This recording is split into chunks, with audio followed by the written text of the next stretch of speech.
Have you ever felt that whisper in your soul calling you to something more, but all the things spinning around in your mind have kept you stuck? Well, what if I told you that choosing excellence could be both easier and more adventurous than you could ever imagine? I am Chelsea DeBruin-Colbert, your host of All Things Excellence. I'm a soul catalyst for excellence who leapt off that corporate cliff and left small-town Iowa farm life in my 20s to follow my calling, helping women come home to themselves by anchoring into who they're designed to be. I create sacred containers where women rediscover their truth, design their dream life, and transform those whispers into action. Now you can find me running my business from the soccer sidelines as a coach's wife, hiking my favorite Arizona mountain, or back in Iowa with my family, or on an adventure chasing my next sunrise, hot cup of coffee and journal in hand. Through intimate conversations about the stories, the traumas, and the transformations behind choosing excellence, we're creating a collective healing journey together. I believe in diving deep into personality designs, experimenting boldly, and learning life's greatest lessons through our beautiful chaos. Every week, my guests and I are going to rip down the curtains so you can see behind the scenes of real transformation as we explore what excellence actually looks like. Not just the highlight reel, but that messy middle where the magic happens. Whether you're seeking inspiration to take that leap or already on your journey and craving connection, this is your invitation to join us. So grab your coffee, settle in, and get ready to discover just how close you are to the life your soul is calling you to create. This is All Things Excellence. Hey, All Things Excellence fam, you are getting to join a very special episode today. We are bringing Clarity Coaching live. So I am here with my new friend, Kendri. We are going to have a ton of fun today. We've already been in a little bit of conversation on Instagram and a little bit of conversation before we jumped on here. And in true me fashion, I'm like, oh my gosh, we got to stop talking. I've got to hit record. We're getting to the good stuff.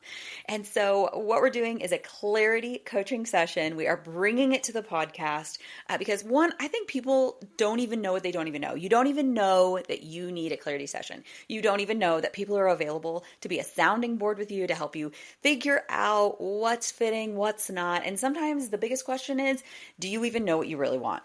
So that's what we're here to do today to figure out with Kendri. I know her Enneagram, I know her Strengthsfinders, I know her Human Design. She sent those things over to me. So I do have some tools that I get to work with, which is very common. I usually ask clients for that before I dive in, just so I can see a little bit of from a profile standpoint where they are. So Kendri, do you want to share what is the biggest reason that you would like a clarity coaching session today? Like what piqued your interest when you saw that? What made you go, I need this? Yeah. So it was kind of an immediate, I'm just going to message her and see what happens because I don't know you yet, but it's so fun when God brings those connections together. And I'm just on this journey of seeking what is alignment for me right now and what are some next steps and what conversations do I need to have to kind of open my mind to some possibilities that, I have some things in mind, but I really don't know what it looks like. And so I'm just like, okay, I'm open to lots of clarity. Please bring yes. I love it. Okay. So a couple things. One thing that we're going to talk about today is you're in Human Design, you're a projector, and projectors either feel successful or they feel a little bitter. They start looking at other people and they wish they kind of in a weird way had what they had. And I think the thing I want to encourage you with that is we start getting a little bitter, and I think it's because we look at other people's path and go, should I be doing that? Mm-hmm. But we're really looking at their energy and going, I used to have that and I want it back. Yeah.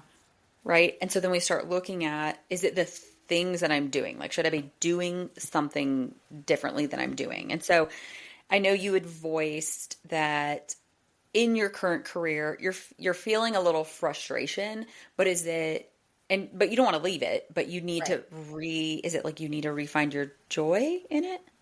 Yeah, that's a big piece of it. Just find new ways to love what I'm doing and to feel like I'm having the impact that I want to have is a big part of it too. And to kind of find a way around some of the things that I really don't enjoy and spend more time doing the parts that I know are my Mm-hmm. strengths and I know I'm good at. And Mm-hmm. Okay. So you want to find new ways to love it and find new ways to create impact. yes. Okay. So here's where we're going to start is what, so you're in a season of loving, helping people come alive, right? That's something that you had said right away in our messaging. And so if we can remove all the things that are titles and jobs. Mm-hmm. And so your frustration right now is it, would you say it's like an unfulfillment? Like, are you feeling unfulfilled? Yeah, I think that's Un, accurate. I think that's really accurate. unfulfilled? Is it untapped or unfulfilled? I would lean more towards unfulfilled, Okay. but I think both of those could be accurate descriptions of Yeah. Okay. just kind of that low level sense of, I know there's something more that I can do and be. Maybe be first and then do second. I don't know. Okay. Hand in So you're feeling called to do more.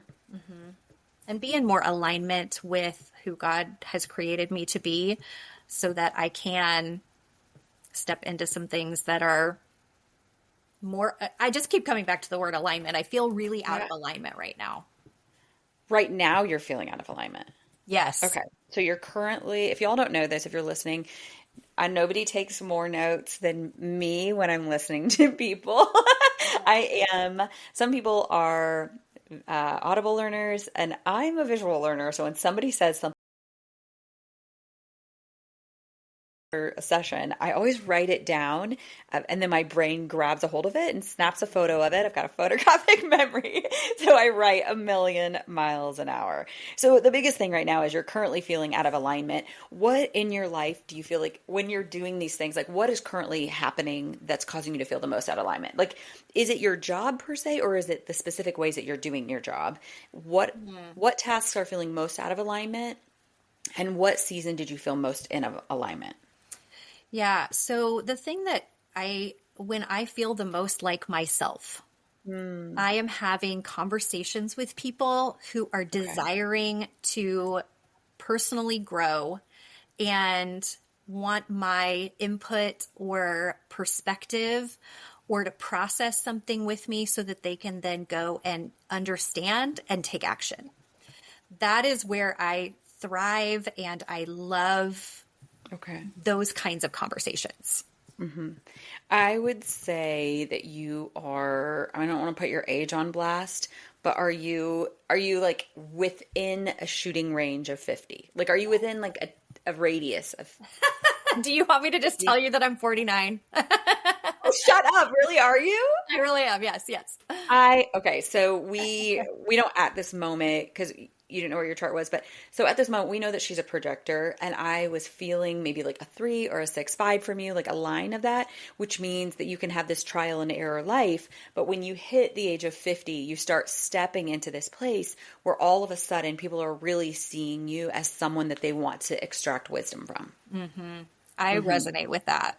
You feel that you're like, okay, it's kind of weird. Like somewhere in the last like 6 to 18 months, like everybody keeps coming to me. They want to know my advice. They want to know what I've been through. They want my wisdom on their current life and where they're at. Are you Some of feeling that? that, and also where I feel the most maybe bitterness that you were talking Yeah. about, is when I feel dismissed or unimportant, or like my perspective or my life experience is not valued, and that really is tough for me. And I mean, I don't have all the answers by any means. Yeah. There's lots of times when I'm like, I don't know, but let's Yeah. talk about it. Let's explore this together. I love the Yeah. discovery process. That is something that just really makes me so have a sense of fulfillment. Okay. And so right now you're feeling bitterness and feeling not valued or heard, which as a projector's biggest thing is, first of all, people can't see them until they see themselves. But also, I think one of the biggest life lessons that I had to learn was there's absolutely nothing in the world I can do, be, achieve, or have to make the people who don't want to see me see me. Yeah. Yeah. I think that's tough. So is part of it, do you feel like your current career, you have achieved great things, correct? Yeah. Yeah, you've achieved more than most people. Yeah. And do you feel like when you achieved those things, do you feel like you were allowed to, was the platform created for you to really speak in the way that you wanted to speak? That's a good question. I do Like if have you're honest some, with yourself. yeah, I do have some platform for that. And I've had some really remarkable opportunities that I'm super grateful for. I love public speaking and I love training and teaching in a lot of different realms. That's honestly one of my favorite things to do. Okay. In some ways though, I wish I had more opportunity for that. And yeah, that would be great. Yeah. So in a vacuum where you could do whatever you wanted to do and no one's feelings would be hurt and there would be absolutely no consequences, where you could step away from what you're currently doing for 90 days and go try whatever in the world you wanted, what are some things that you would try? Okay, so I think it would be Because that's fun, right? Like if we enter the vacuum and there are absolutely no consequences, there's no opinions. It's like putting the whole world on pause for 90 days and I get to go see, do I even love this thing? Yes. What would those things be that you would try? Oh, okay. So I could think of like a corporate training position. I think that would be really fun. Although I don't want anybody to tell me what my schedule is. I need to make. You'd have to be a consultant. Yes, I'd have to be in charge of scheduling my own time. So I'd love to go travel around to different places and come in and be the person that, trains on certain things. I would love what I've kind of heard described as episodic coaching. So kind of an intensive where it's a weekend and I'm working one-on-one with someone. I've experienced this myself and loved it, where we go through all the different pieces of past, present, future, wiring, Enneagram, strengths, whatever assessment tools, and just help them discover who they are. That I would do in a heartbeat. I would love that. What? And you did this thing? Yeah. So it's like an immersive all about you weekend. Yes. Okay. So not when exactly all of those tools. I didn't get any, it was Enneagram or strengths. It was different ones, but But I did still it 12 years ago. Okay. So you did this 12 years ago. How long ago did you do your Strengthsfinder? Strengthsfinder was probably around that same time, I would say. Maybe 10 years ago, something like that. Okay, because her top 5 Strengthsfinders results are input, which means you love learning for the sake of imparting information onto other people. Woo, which means you love the art of winning people over and entertaining. Learner, which means you just love learning for the sake of learning. Harmony, that's interesting. Harmony, okay. I mean, harmony, obviously you don't want to rock the boat. I'm willing to, but I prefer not to. Right? I mean, you really prefer the boat to not be rocked. I like to bring people together and I see things from every different perspective. What would be a situation where you'd be willing to have the boat rocked? Why would you rock the boat? Because what's more important to me is people understanding each other. And so I'm willing to have a hard conversation rather than sweep it under the rug so that there's misunderstanding or miscommunication.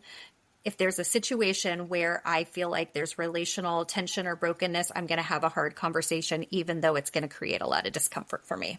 Because it's actually going to create more long-term harmony. Yes. Correct. So it really is harmony still. Mm-hmm. That's right. I never thought of it in that way, but yes, I think it really is. Like what's driving you is actually more harmony. Yeah. It's a longer term perspective. Like the short term, makes you feel really bad, and then but otherwise, because you can feel it regardless. So as a projector, you're like, I know it looks peaceful right now, but I can literally feel an entire hurricane or a tsunami that's rumbling underneath the waters right now, and so I'm just going to make it happen a lot quicker, so I can get to harmony quicker. That is absolutely correct, and I've never thought of it that way.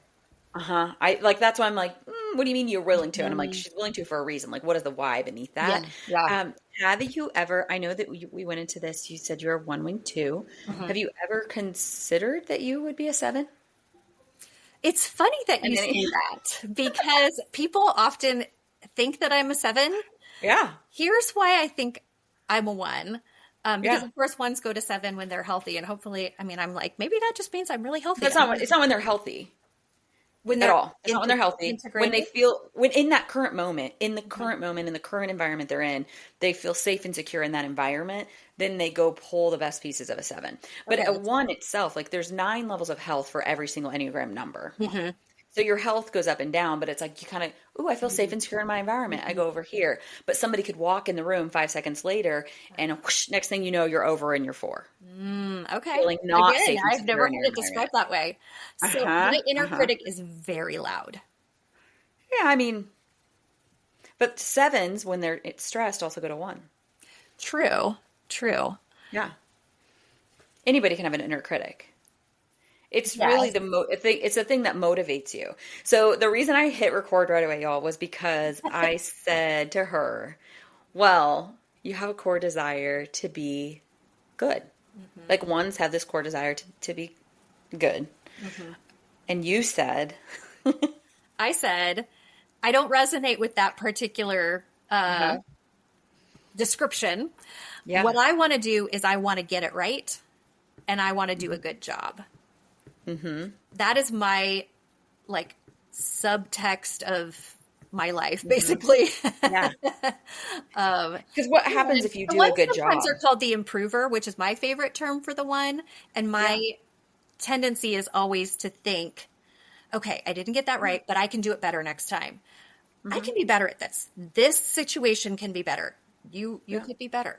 Yeah.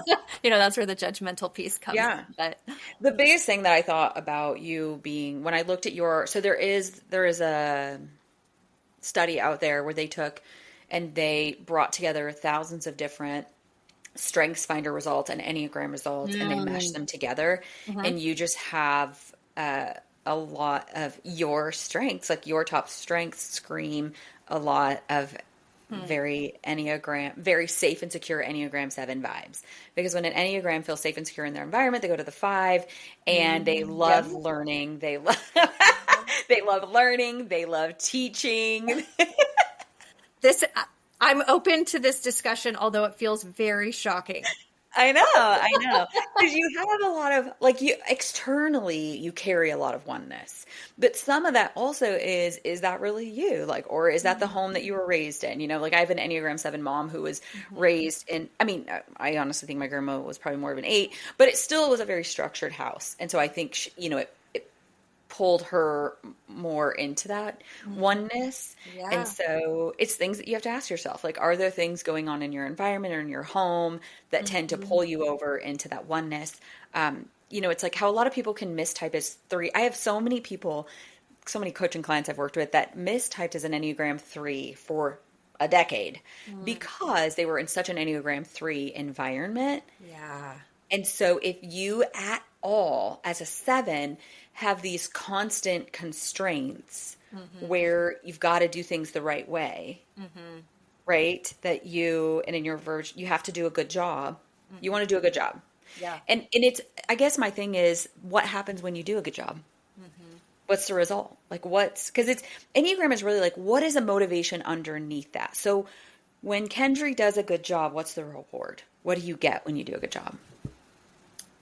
Oh, that's a good question. I think I feel good about myself, and I, especially when I was younger, definitely felt approval, felt love for doing a good job, doing my best, performing, succeeding, those kinds of things.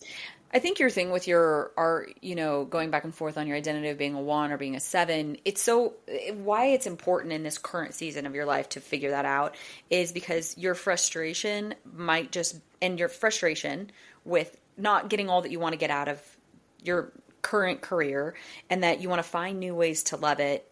I don't know if you want to find new ways to win necessarily, but you want to find new ways to have impact. I think a lot of it can come back to the Enneagram because the Enneagram says what really motivates me at the end of the day. Right. Like as an Enneagram 8, I know that at the end of the day, what motivates me is, being the change that I wish to see in the world, like helping other people, lifting other people up, empowering other people to be able to go out and change their own lives. Like it's a really for the sake of. And so, but what I've also found is in my many different careers in direct sales and coaching, podcasts, whatever, if I am not obsessed with the people that I'm doing life with, I don't care to empower them. Because an 8 is a for the sake of. But they're for the sake of the people that they love. Yeah. That they're obsessed with. Yeah. Yeah.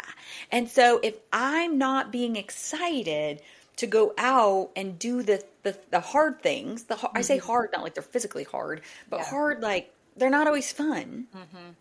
It's because I have to ask myself, okay, as an 8, I'm unstoppable when I'm obsessed with the people that I'm empowering to change their life. Yeah. Who in my life am I currently obsessed with that I can't sleep because I want to empower them so much? Yeah. In Enneagram talks about that. Now, also the difference between a 1 and a 7, a 1 is based in the gut anger and a 7 is based in more of the head thinking. And so, that I always ask people in their typing sessions, I'm like, okay, so here's the deal. You and I are best friends. We've known each other our whole entire life. And I like really know you. I really know you. I really know your heartbeat. And I say to you, I like make a comment about you and your job or your kids where I'm like, honestly, like, I don't know what's going on with you right now, but like literally you are being the worst mom that I've ever seen. Like you need to check yourself before you wreck yourself because you're a disaster right now. You're being so terrible to your kids. And if I said that to you as someone that you love me, you trust me, you care what I say, immediately do you go straight to your like anger gut and you're mad at me like screw you, or do you go to your head and you start going, well, what in the world? Like, why would she say that? Like, what would make her say that? Like, what has she seen? So it's like, do you go straight to gut anger or do you go more to like head thinking, like, where in the world is she coming from with that? Definitely the latter. Although I do struggle with anger quite a bit. And yeah, well, you would, because like when 7s are stressed, they go to 1. Yeah. But it's that first thing, that very first instinct. I get a sinking feeling. And then I start doing what you said. The analyzing? What? Yeah, the analyzing. Yeah. See, and gut triad's more like, screw you, you're an idiot. And then they're more like, let me destroy you more. Because they're anger. They're anger-based. They go, because they're not stressed. They go straight to anger, right? Whereas your 2, 3, 4s, it's that age-old thing. Like, I know that you and I have both heard this training about, like, are you a thinker-feeler? And that's actually so invalid. That's not even, like, pull that off the table. Don't even, like, erase that, pretend you never heard it. Because it really is, there are the thinkers, but they're not actually the quick responders. Because they go straight to their head and they start over-analyzing, like, what in the world? Like, where did that even come from? And what did they see? And what did they hear? And why would they think that? Then you have the heart-based people who, you would literally, you would just start crying. You would be like, whoa, you just punched me in the heart. And you're like, you just broke my heart. Like, you're my person. You know me. Like, I can't even believe that you would say something so hurtful. Like, you would know that would hurt me. And then you've got your gut anger triad people who are just like, I will eat you alive faster. Like, I'm going to be, like, their anger overtakes them. And they almost have to, like, rip that person to shreds because they don't want to acknowledge what was just said to them.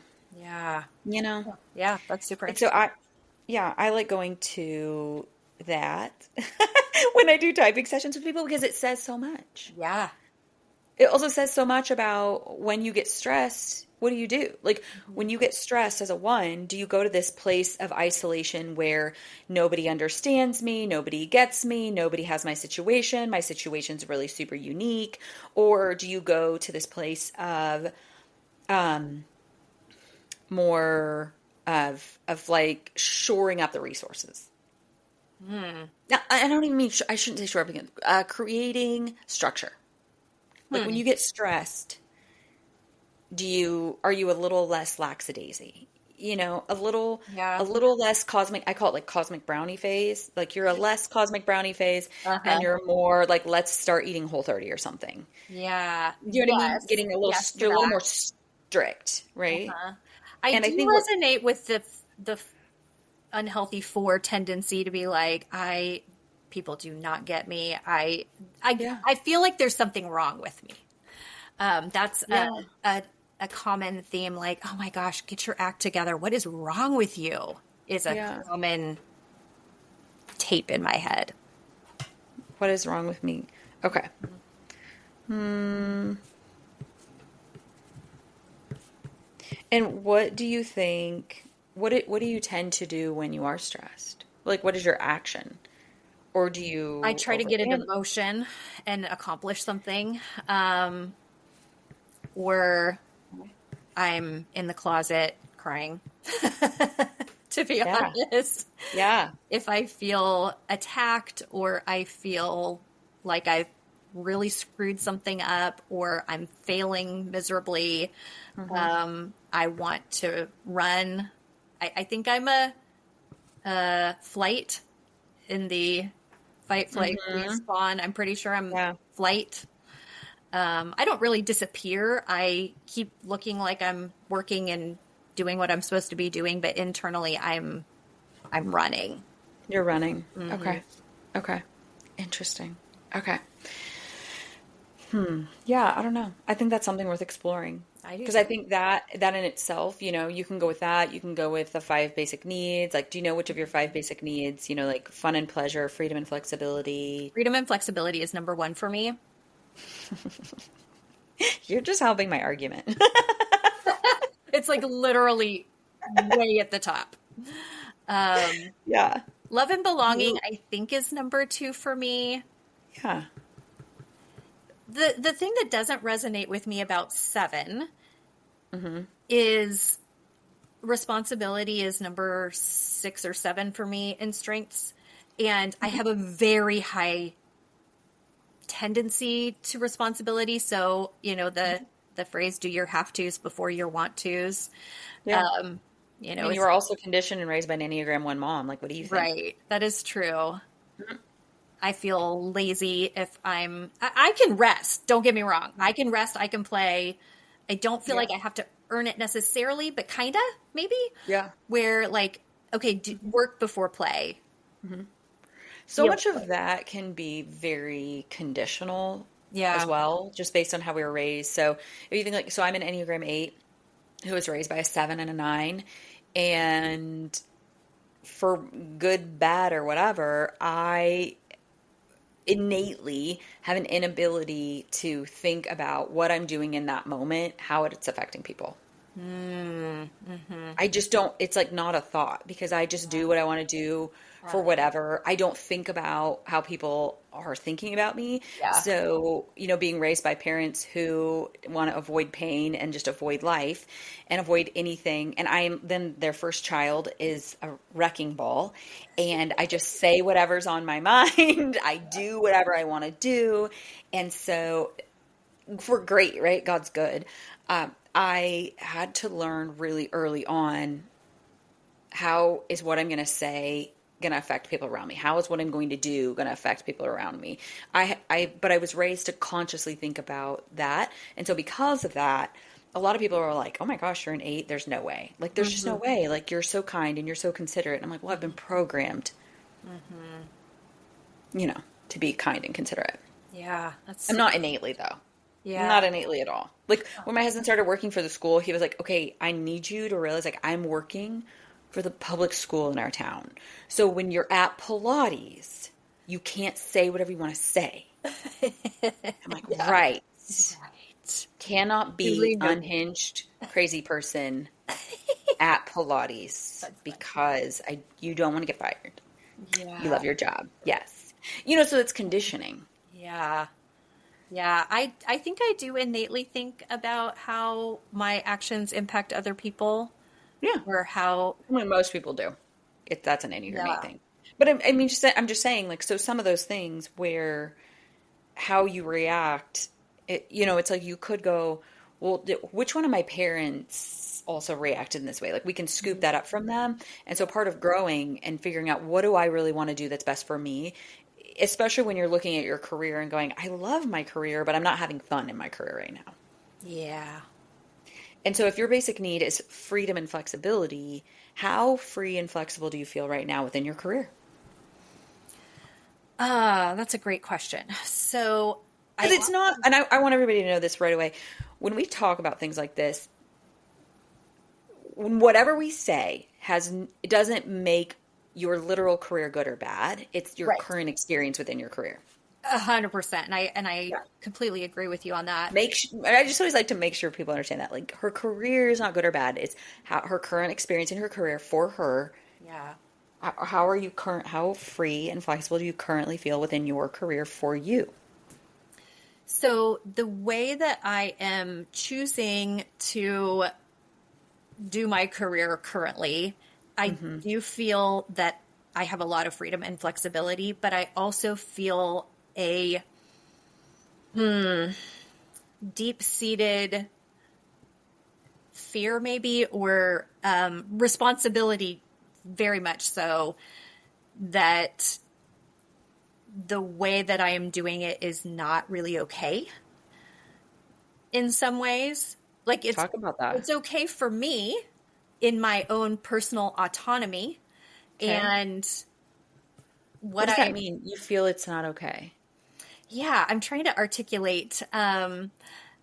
Is it like the way you're doing appointments? Is it the way you're working? Because you have a team that you work with. Is it? I do. And I would say this is hard for me to articulate what I'm thinking right now and feeling. Yeah. So I love the many things about what I'm doing, and the choices that I'm currently making are the ones that I want to be making. What I feel like is not okay is having a big next goal. I don't currently want to have a big next goal, and that feels not okay to me. And Why? so there's a heaviness around that. Again, because of people that I care about and that I am part of their success story, not in a like an arrogant way. That's just the way. That's just the way. Yeah, it's the way it's the way any job is set up, though. Yeah, right. Exactly. Every job is set up like that. Yeah, when employees do a good job, then the company is thriving. I'm not an employee, but at the same time, we're so collaborative. We do so much together that I don't have the desire for a big next goal. Okay. Or really a goal in general. And that feels wrong. So it feels wrong to not have a next big goal. Mm-hmm. I mean, one, you cognitively know you don't have to have an next big goal, right? Correct. Logically, yes. Yes, I do. You logically know that, but internally you feel it.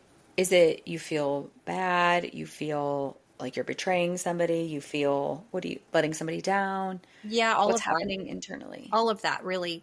It's I want to be supportive. I want to be collaborative. I want to be helpful.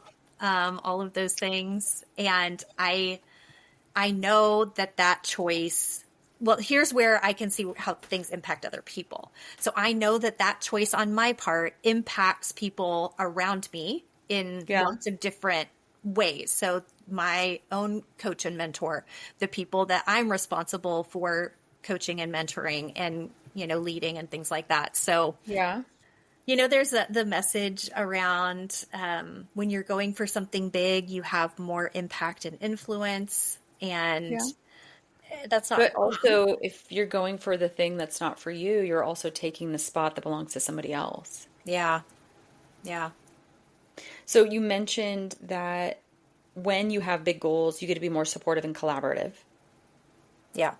Is there a piece of you that you're like, okay, I want to be in the mix of all of that with getting to be, because you kind of get to be needed, you get to be supportive, you get to collaborate with people. Is there a part of you that fears that if you don't have a big goal, you won't have that sense of belonging with that anymore? Yeah. Yeah. It's not like, oh, you are disowned. It's not that kind of thing at all, but It's just not the same though. Yeah. It's just not the same. Yeah. Agreed. Right? That's fair. Yeah. I think there is a piece of belonging that comes with that, that is important to me. Yeah. So, because I think that that's part of the thing that we have to admit is if I'm no longer kicking butt, taking names, and having big goals, I won't be in the mix of like the love and belonging and connection and collaboration. Yeah. I think that's fair. Yeah. Right? That's a fair. And that's just is what it is, right? Like that's like relationships in life evolving. It's like I'm 40 and I don't have any kids. And so, part of the thing that I have to live with every single day is there's just part of life with friend groups that I don't get to be a part of because I didn't get to have kids. Yeah. Yeah. And it's not, it's not their fault. Right. That my body didn't make kids. Right. But it also, I'm just not invited because I don't have kids. Yeah. Yeah. And that doesn't mean anybody's like good or bad or whatever. It just is. And there's this grieving because it's relationships begin shifting. Mm-hmm. Yeah. And I think sometimes we stay in a place too long because we aren't ready to face the pain of relationships shifting and the grieving that's associated with that. Yeah. Yeah. That's fair. Right? Like that could be, because I think there's this piece where, right now you're feeling, you want to find new ways to love what you're doing, but you also want to find new ways to create impact. If you're like, I don't want to quit what I'm doing, but I need a new thing to be doing. It's called the both and. So last week, I released an episode last week called the both and, where it's like allowing ourselves to not have to, like one thing doesn't have to die for something else new to begin. Yeah. I resonate with that so deeply. Yeah. And I think one thing is acknowledging.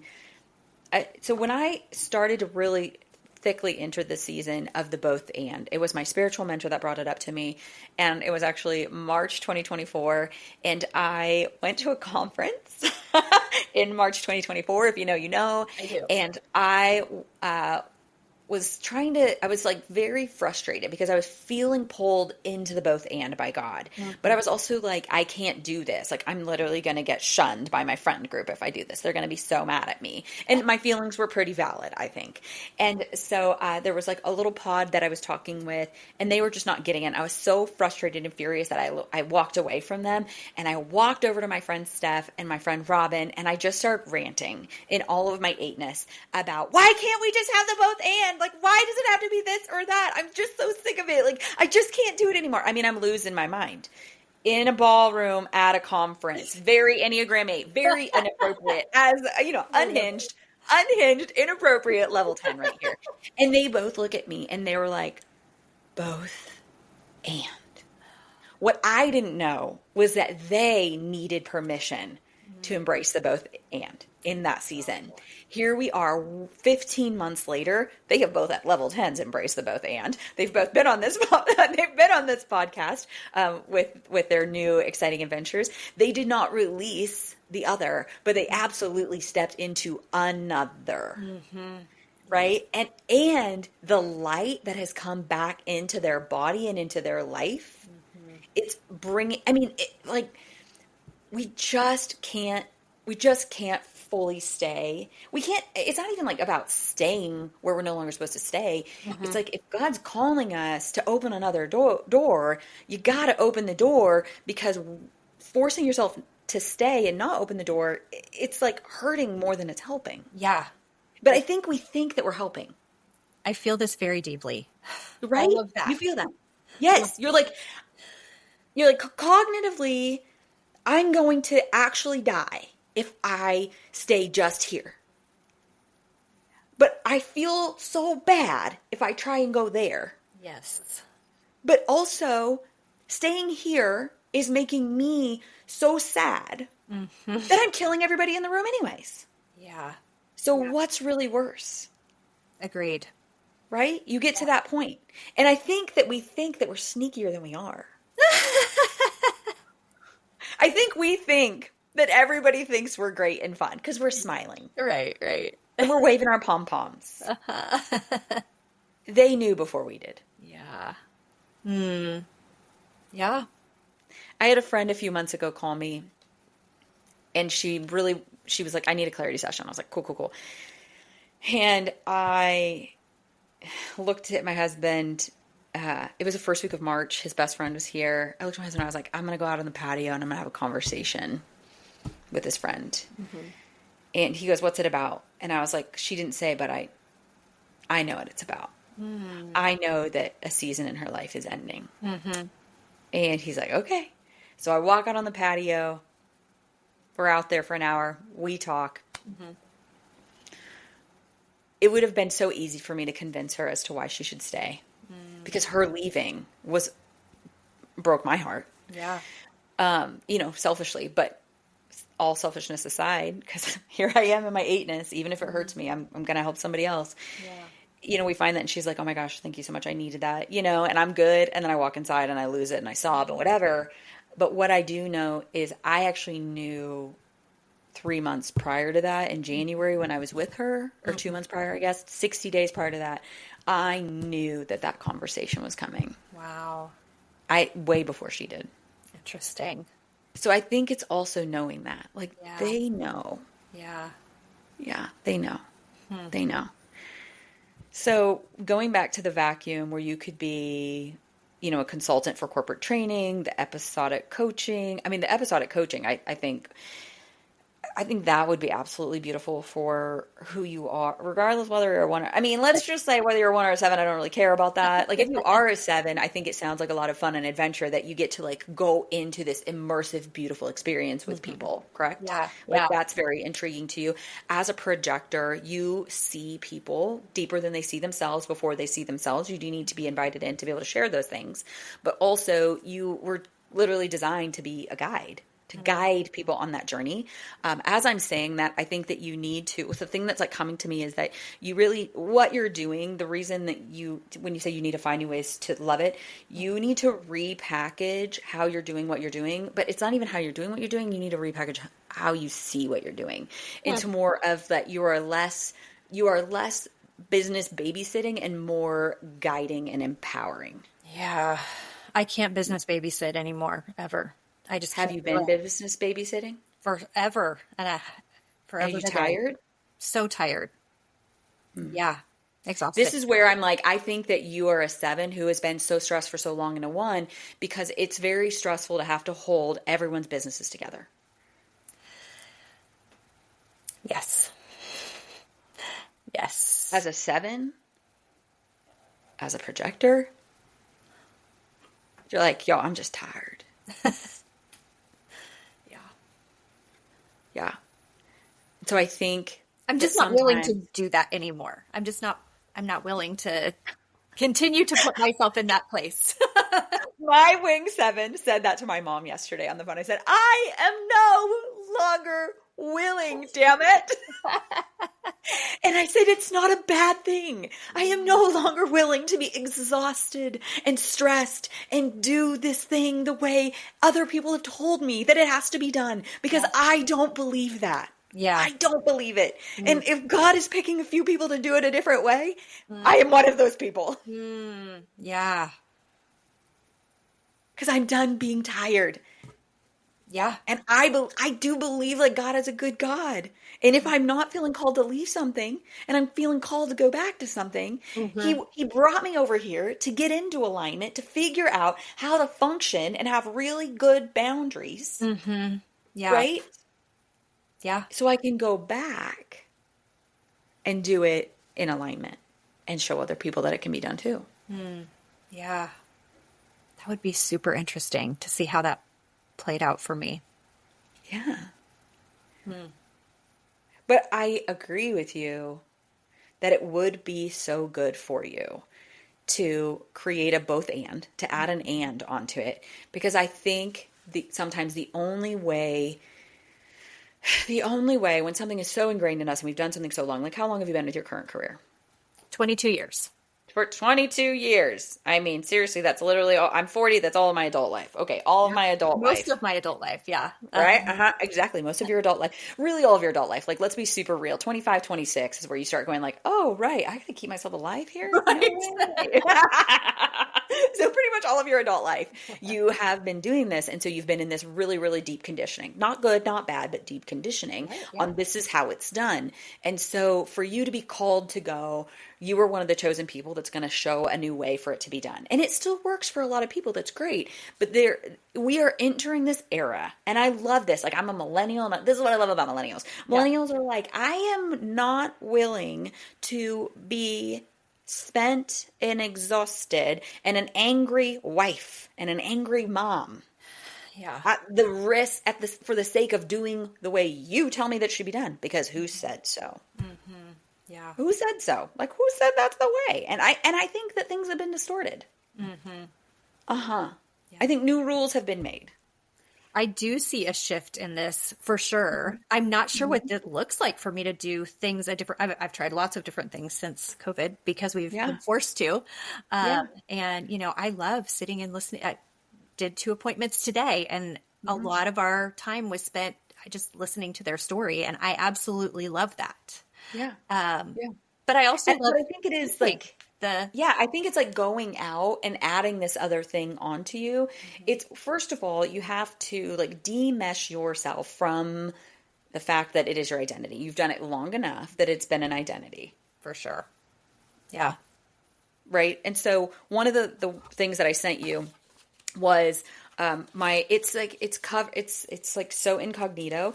It's called the All Things Excellence Time Management Packet. Yeah, I like use it with my coaching clients, right?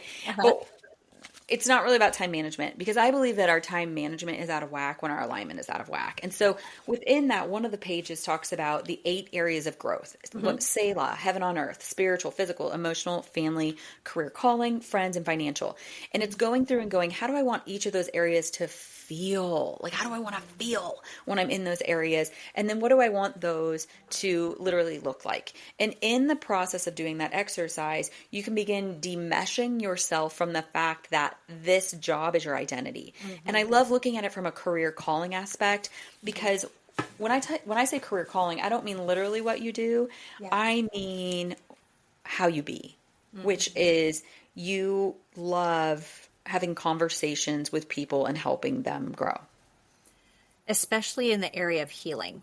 That is, growth and healing kind of seem like they go hand in hand to me. I don't know if you're familiar with Jamie Winship's work on identity.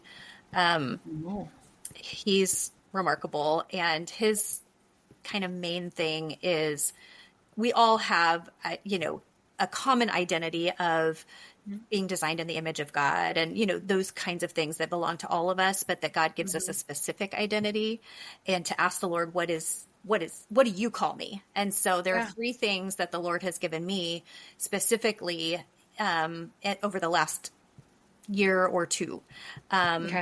Reconciler, restorer of hope, and healer are the 3 identities that the Lord has spoken to me. And I keep going, okay, God, what does that even mean? I don't know. Wait, say those again. So the 3 things: reconciler, restorer of hope, and just recently, like in the last month or 2, healer.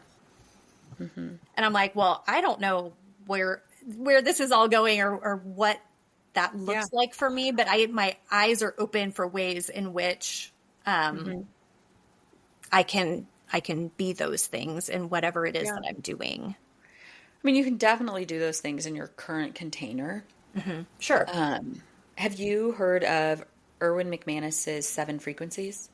Just recently, and I haven't bought the book yet, but it's on my to-do list.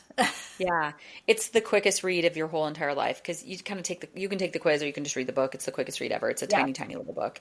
And so one of the frequencies is healer. And so it's the frequency at which you speak, right? Like healer, challenger, there's a bunch of different ones. And so the healer, being called that you're a healer, that is a frequency at which you speak. Hmm. And so I guess in this season, it's asking yourself, is there an and that you want to add onto your career field? Or is there a grand shift that you need to do in the frequency that you're speaking in your current career? Or is it both? Yeah. You need to shift the frequency, and do you need to add on a new thing? Well, that sounds like my next purchase then. The book. Yeah. Yeah. So let's say you get off of this call today and you decide to be an episodic coach, which I think would be really cool. Sounds really cool. I'm I like, know. wow, we need more of that. We need more of those people, right? Where you're doing the past, present, future immersive healing weekend. It sounds very cool. So if we got off of here and you ran to your husband and said, I've made a decision.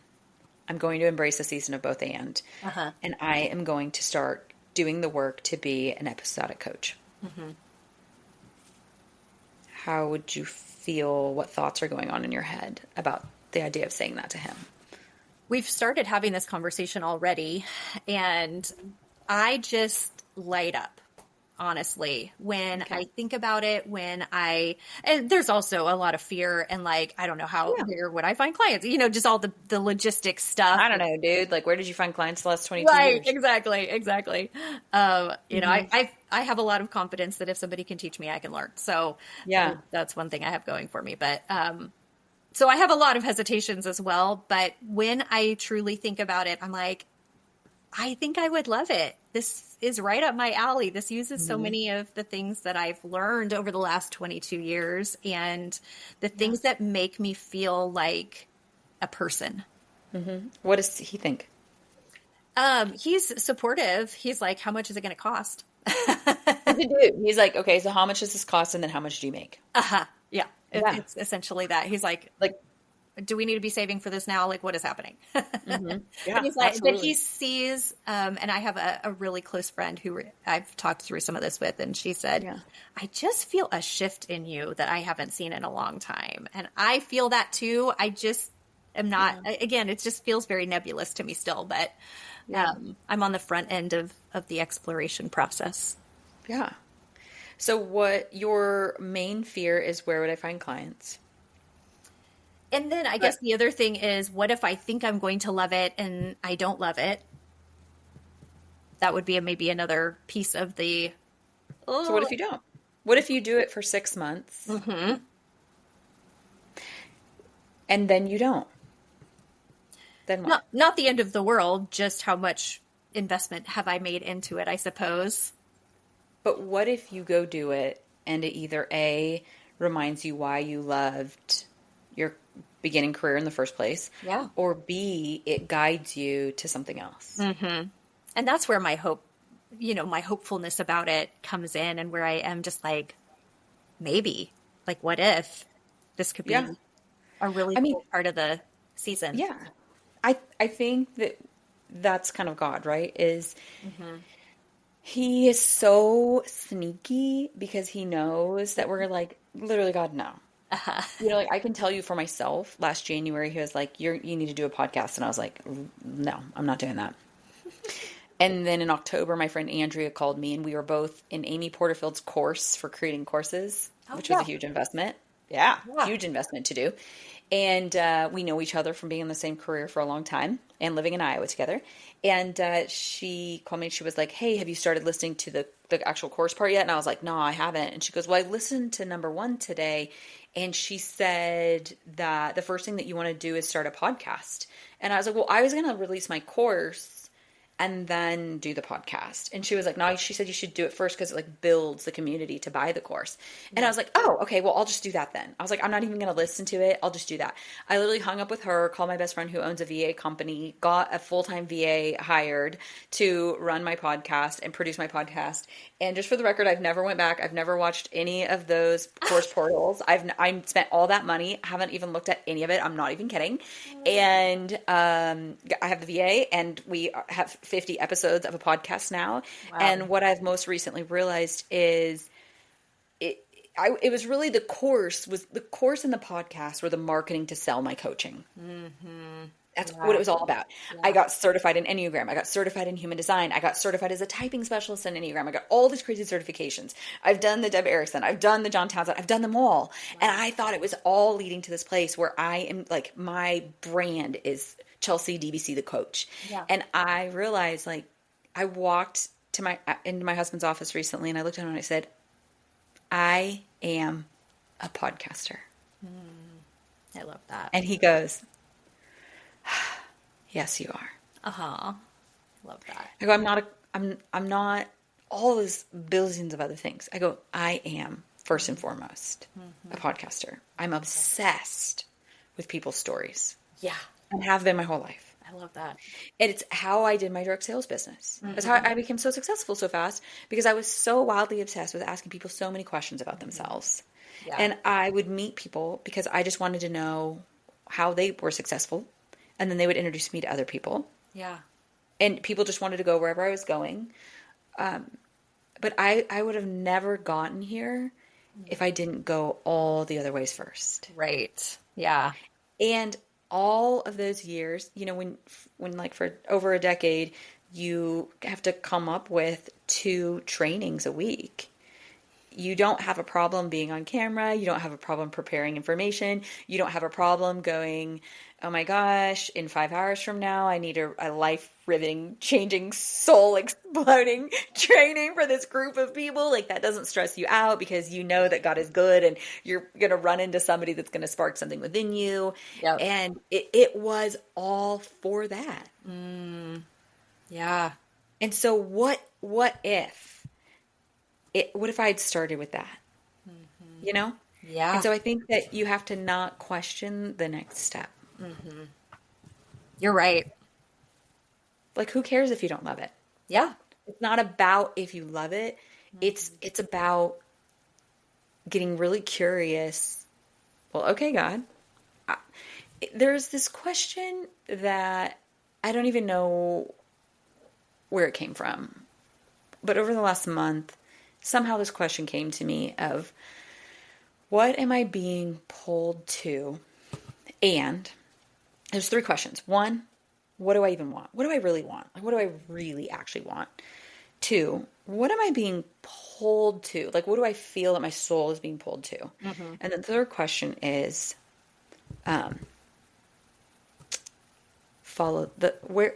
where's the favor? Where is the favor? Follow the favor. Yeah. And that was coming to me every day. Like, just follow the favor. And I kept yelling at my husband, going, not yet at my husband, to my husband, being like, this is so dumb. Every day I wake up and God says, follow the favor. And I'm like, the only place you're putting favor is the podcast that costs money. This is not good.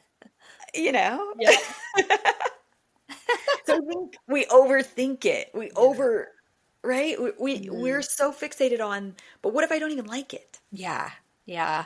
That we don't even see where he's trying to go. So if I ask you that, like what do you actually want? You know, what do you actually want? What are you feeling pulled to?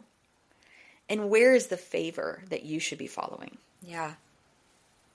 There's been a lot of favor around this journey, and it's only been, I mean, I've been thinking about different things for a couple of years, but just this intense season of seeking started in April. Yeah. And I think I maybe messaged this to you earlier, but I just feel like the Lord is giving me access to people that I should have no business having access to with conversations, even like our conversation today. Yeah. There's no reason that I should have access to you except God connected us, you know. Super random. Yeah. Right? So random. So that seems like favor to me.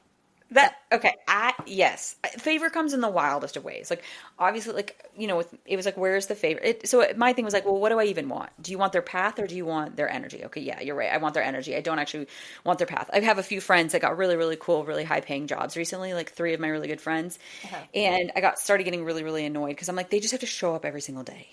This is so annoying. And my coach said to me, you don't actually want their path, you just want their energy. And I'm like, you're right, I just want the ease of that. And so then it's like, I have to trust the fact that I don't have to sacrifice provision for purpose. Say that again. You do not have to sacrifice provision for purpose. What comes up for you when I say that? Wow. So what it makes me think of, like, my brain is spinning, but it makes me think of, like, God has both of those things for me and for all of us, that they're not mutually exclusive, and they're not isolated. yeah, They're not even like parallel. They're intertwined. yeah. I think it's hard to believe that passion, that provision and purpose are intertwined. Yeah. Yeah.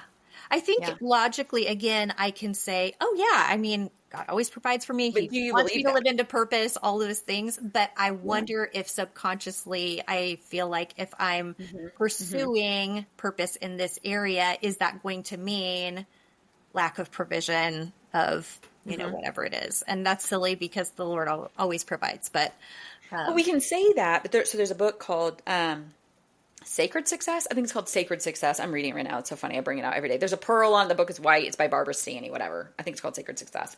Okay. And she talks about that, where it's like, the thoughts in my brain aligning with the words coming out of my mouth? Like, do I really believe what I'm saying? Yeah, Like, yeah. oh yes, and I know God provides. Of course, if I follow the path that He wants me to follow, then He's going to provide for me. And then in your head, you're like, dude, we're going to starve. Right. We're going to starve. We're going to freaking starve. Are you freaking kidding me right now? Yeah. And, you know, you do have to ask yourself, like, do you actually believe that? Yeah. Yeah. That's convicting. Yeah. I mean, because I think it is a mental belief shift that when we follow our purpose, provision will be there. Right? Because I don't think that's a normal thing. Yeah. I think that we're conditioned, you know, we just came out of the industrial era where we're literally conditioned to like get a job and work it for, I don't know, whatever, 45 years and then retire, except for then you probably just die anyways. And you never actually get to see what you want to see. Yeah. Which then raised the very Gen Z generation of, I'm just going to actually travel the world and, you know, do whatever, but I'm going to travel the world. And Yeah. so I think it's like finding your balance within that, giving yourself permission for the both and. Yeah. Yeah, I Following receive the that. favor. Yeah. Yeah. Do you feel afraid of what people are going to think or do or say? To some extent, yes. I'm I not mean, that's willing fair. to make my decisions based on that, but it definitely is something that It could affect your income. Yeah. Yes. Yeah. Valid. For sure. When I, with my direct sales team, back in October, I wrote them a letter about, hey, just so you guys know, end of January, this podcast is going to come out. Like, I didn't tell the world, but I did tell them. And I just wrote them a letter like, this is what God's calling me to do.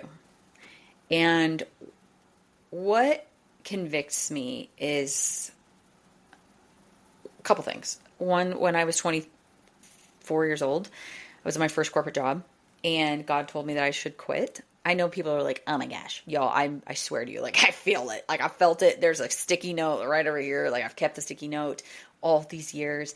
I clearly felt to the depths of my soul that June 30th was supposed to be my last day, and it wasn't. And I stayed longer just out of this sense of like security, and just, and honestly, insurance. Like, at that age, you didn't get to stay on your parents' insurance until you're 26. And so I just was like, I feel like this is really irresponsible.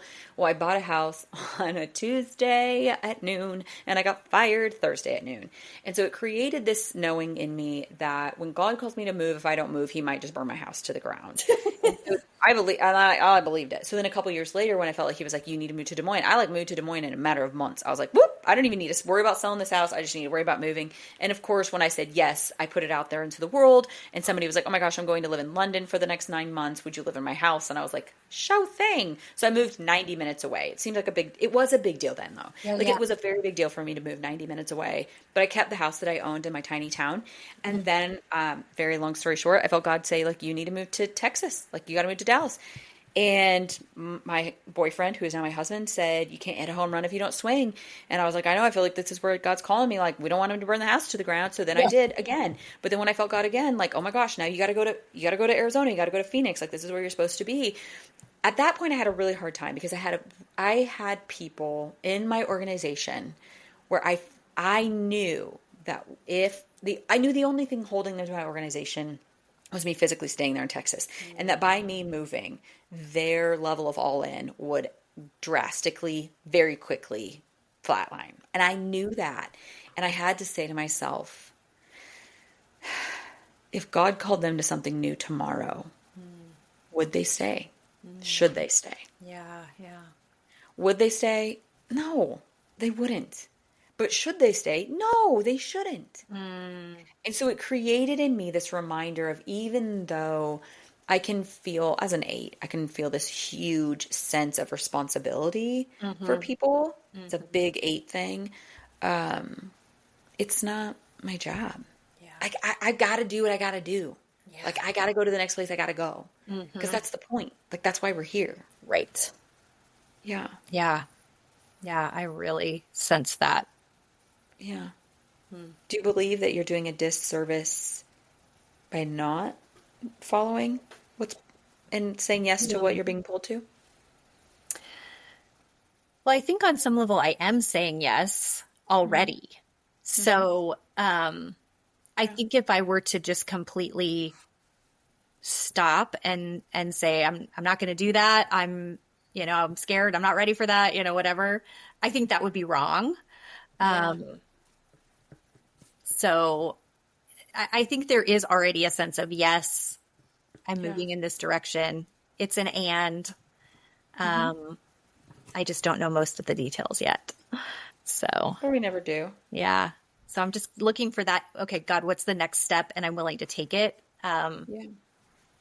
So that's kind of where I'm at right now. But this is very clarifying in all the ways, which is why you're so good at what you do. Is there any permission that you need to just leap? I don't know. I think the two biggest things that feel like they need permission are whatever financial commitment it will take to learn what I need to learn to do what I want to do. And then from, I don't know that this is permission, but it's like, I want to have a conversation about where my heart is being pulled with people that it will impact. And I'm hesitant because it's still so early on. I don't want to jump the gun on the conversation, but at the same time, I want them to be part of the process too. And I don't know. I'm not sure about that part, timing wise. Yeah. And I think it's so first of all, the figuring out financially, what is this going to cost me to go do what I want to do? Figure it out today. Like, carve out the time today. It's probably not going to take more than 30 minutes to sit down and actually just look at it and allow yourself to do that. So you haven't done that yet? I have looked at different ways to do this. I don't know which is the way I want to do it. So that I know what the different financial commitments are if I choose different things for training myself and getting whether it's a certification or whatever. So I guess that's the uncertainty on. Yeah. You need to lay them in front of you and feel which one your body says yes to. Right? Because you're a splenic projector. So just write them on sticky notes and put them in front of you. And I wouldn't put the money part on there. I would just put the name of whichever one, and I would just put them in front of you and just like, which does your soul feel like it's saying yes to? Because that's just God going like, that one. Because there's even if one is more money than the other, there's something or somebody you're supposed to learn or meet within that. And you just have to trust him in that the provision is already there. Like, he's just going to figure it out. Right. And then the conversation with people it'll impact, I think you just got to trust yourself. Yeah. Right? Trust yourself that you're going to know the right place and the right time and the right words, right? We can't say, my favorite thing that one of my mentors that we both know, she would always say, you can't say you can't say the right thing to the wrong person, but you also can't say the wrong thing to the right person. Like if they know your heart, they'll get it. If they're supposed to get it, they'll get it. And if they're not, then maybe that season of them being your people has ended, and then you can grieve through that. Yeah. Yeah. That's wisdom. Thank you. You know? Yeah. Super helpful. Yeah. Things change. So, all right, All Things Excellence fam, we're going to wrap it up. I want to thank y'all for coming along on a clarity session. Super, super, very unscripted and raw. This was the first time that we've ever met each other at all. We talked for, we exchanged a 2-minute message back and forth this morning on Instagram. And then we talked for just a second before we hit go. So very in the early stages of helping untap some clarity. But just to give you guys a window, I think that we can all learn so much from each other when we're doing that. Like when we get to get alongside and like kind of hitch our wagon, sit in the backseat of the car of somebody else's growth and learning journey, I think we can learn so much. And so, we want to hear from y'all. Like, please send me a message on Instagram if you listen to this episode and it meant a lot to you, and I will pass it along to Kendri because you won't know how to get a hold of her.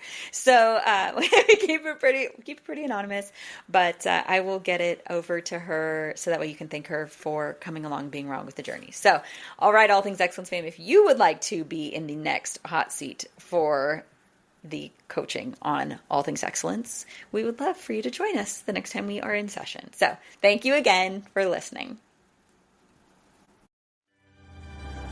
Thanks for listening to All Things Excellence. If something landed with you today, I'd love for you to follow the show, share it with a friend, or leave a quick review. It helps more women find these transformational conversations. And if you're ready for support with your next step, or needing someone to stand in the gap with you to figure out what that even is, I'd love to create that space for you. And my intro clarity call is a great place to start, because life is too quick and too full to have to figure it out alone. Until next time, All Things Excellence fam, thank you for listening.